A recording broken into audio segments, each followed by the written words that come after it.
Okay guys, welcome once again to another episode of Scott Talks Law. So this is an episode whereby Scott talks law, and in this episode we are going to talk about the burden of proof under the law of evidence. So the burden of proof refers to the obligation that a party has to prove particular facts.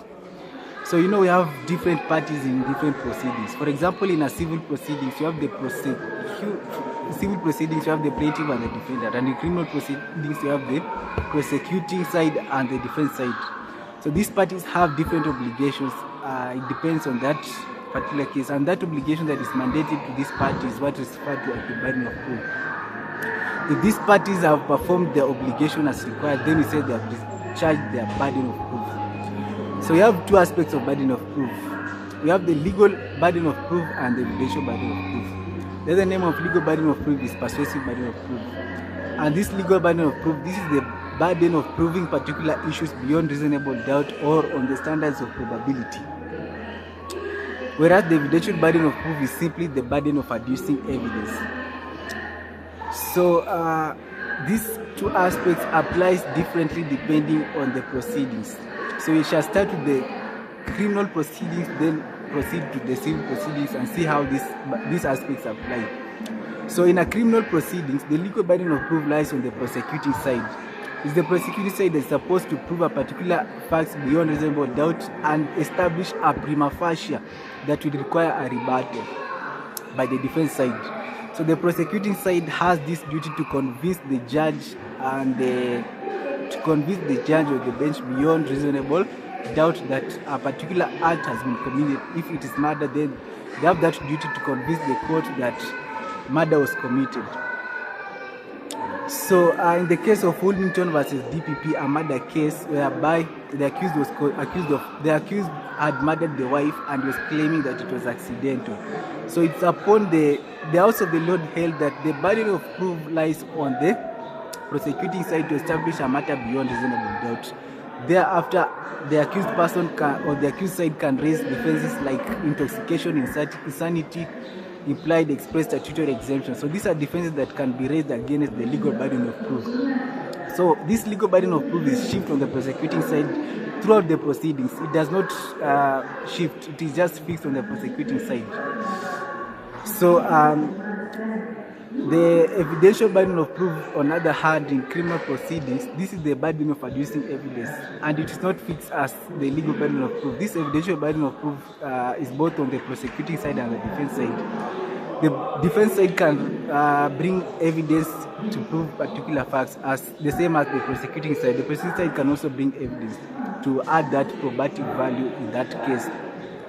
So this evidence just to add that probative value and high chances. And you need to know that the difference between the legal burden of proof and the evidential burden of proof is that the onus of proving the evidential burden of proof does not guarantee a party total success in a particular case, but it just increases the high chances of winning in a case. And the risk of not proving the evidential burden of proof will not result in losing a particular case, but it just the risk of not discharging a burden of proof, it will just disadvantage that particular party that didn't discharge that particular case, but will not result in losing that case, because the legal burden of proof is the most important aspect that need to be proven for a party to win a case.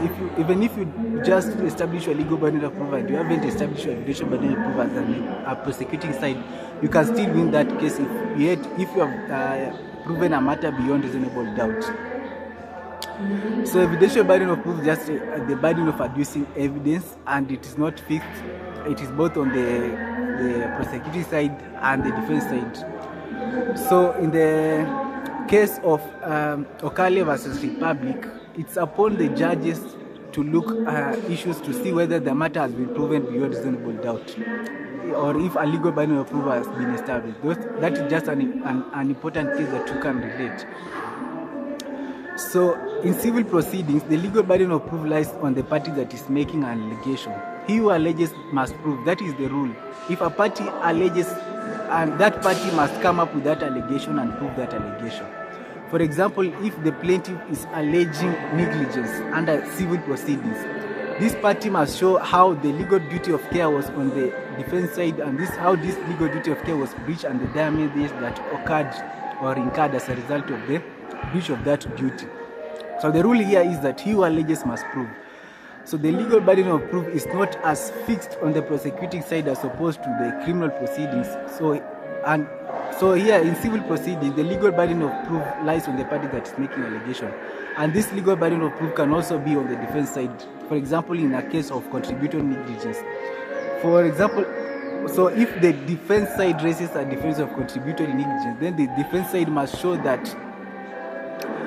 how the defense side has that burden to show how the plaintiff's own action resulted to his own damage of the accident, on how the accident was as a result of the plaintiff's own action. So you see, this the plaintiff side can also have that legal burden of proof. This burden of proof is not fixed on the prosecuting side, but it shifts depending on the party that is making an allegation. And you need to know that in civil proceedings, both the legal burden of proof and the evidential burden of proof are fixed.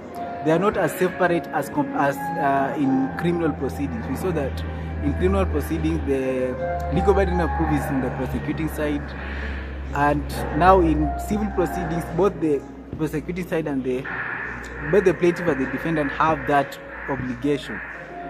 Both the legal burden of proof and the evidential burden of proof are fixed. They are not as distinct. So in the case of Joseph Constantine versus Imperial Smelting Company, the House of the Lord held that if the plaintiff wished to prove that frustration of a contract was due to the defendant's negligence, then the plaintiff must allege it and prove it. He who asserts must prove. If you want to prove legal, then you must allege it and prove it. That is under civil proceedings. So the legal and evidential burden of proof in civil cases are closely tied together and they are not as distinct as in criminal cases. The party who desires the court to give judgment on their favor regarding legal liability must prove the existence of facts alleged. The onus of failing to discharge your legal burden of proof will result in losing that particular case. So you must just discharge your burden of proof. So there are exemptions to this burden of proof. The exemptions to this burden of proof, you have the statutory exemption, and you have these are the implied and express statutory exemption, the defense of insanity and intoxication. So a party can raise these defenses, and those are the exemptions to this burden of proof.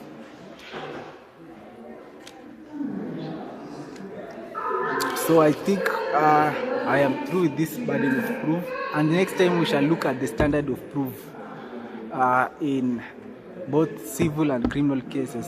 So we are going to look at the standard of proof in both civil and criminal cases. So we see that failure to discharge the evidential burden of proof causes a risk but not certainty in the failure in the whole part, but part of the action. So if you fail to discharge your evidential burden of proof, maybe in a criminal case, you will not lose the whole case, but it will just fail in some part of the action, but not the whole part of the action.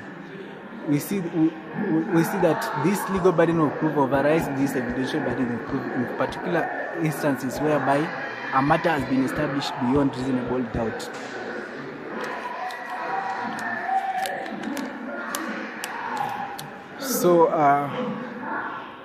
So this legal burden of proof is considered in two stages. The evidential burden of proof is considered in two stages. That is under criminal proceedings. At the beginning of proceedings, to determine which party begins the suit, and at any time during the trial to determine whether enough evidence has been adduced in support of certain facts for it to become justifiable issue, which requires opportunity for a party to adduce evidence of rebuttal. So there are two stages that evidential burden of proof can be brought out in a criminal proceeding.